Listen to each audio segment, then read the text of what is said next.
Dimity, and this is Uni. Everybody say hi, Uni. Hi, Uni. Uni's come with me all the way from the Gold Coast, but he's not really mine. He belongs to Flick. He's her special, go everywhere, do everything, share everything friend. But who's Flick, I hear you ask?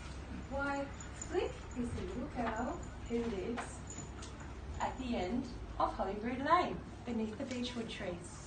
And just like many of you and me, she loves to tumble through the garden, dancing and playing and just having fun as a kid.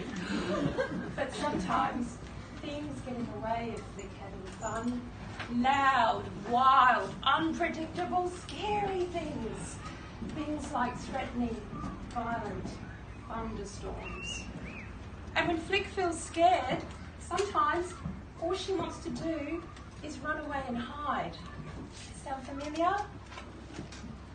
But you know, hiding doesn't always make the sun come out faster, and hiding doesn't stop the storms.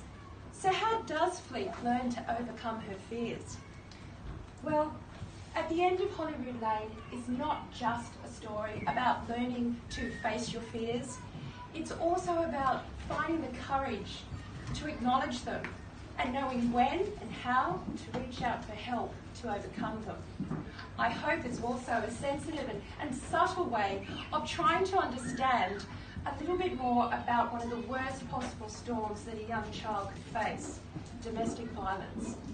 Now, when I was first approached to address this topic of domestic violence in a mainstream picture book format, I wanted to run away and hide almost as much as Flick. I thought it was far too big a storm to capture and harness into one small picture book. But the notion that love should always feel safe was too strong to ignore.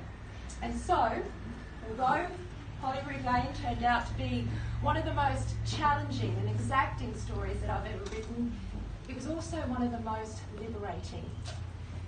I have to thank my publishers, EK Books, for embracing this sort of story topic and also this work. And of course, once again, to the beautiful Nikki Johnson, who's still trying to navigate the Sydney train system for her heart-melting renditions of Flick and Uni, who are warm and bright enough to light up the darkest of stormy nights. And you'll see that hopefully when you read and buy the book. Now, I have to say, so far, every encounter I've had with someone who shared Flick's story has been overwhelmingly profound and meaningful. And I hope that when you read at the end of Holyrood Lane, you are equally as moved, but ultimately uplifted. Oh, and speaking of uplifted, don't forget to ask me about my new picture book, which is releasing this July. It's called Pippa, about a plucky little